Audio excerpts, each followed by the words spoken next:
ଜଗତ ସହିତ ଜୀବନକୁ ଯିଏ କାଳ କାଳ ଧରି ବାନ୍ଧି ରଖିଛି ସେ ହିଁ ଜଗନ୍ନାଥ।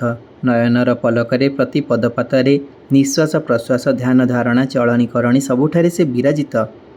ସେ ଅନ୍ତର୍ଯ୍ୟାମୀ, ସେ ଭାବଗ୍ରାହୀ, ସେ ଅପୂର୍ବ ରହସ୍ୟମୟ ଠାକୁରଟିଏ। ଆକାଶର ଇନ୍ଦ୍ରଧନୁ ଦେଖିବାକୁ ସୁନ୍ଦର ଓ ଚମତ୍କାର।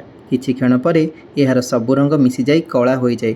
ଠିକ୍ ସେହିପରି ଭାବରେ ଆମ କାଳିଆ ଠାକୁରଙ୍କର ରଙ୍ଗ ଦୁନିଆର ସବୁ ରଙ୍ଗର ସମାହାର।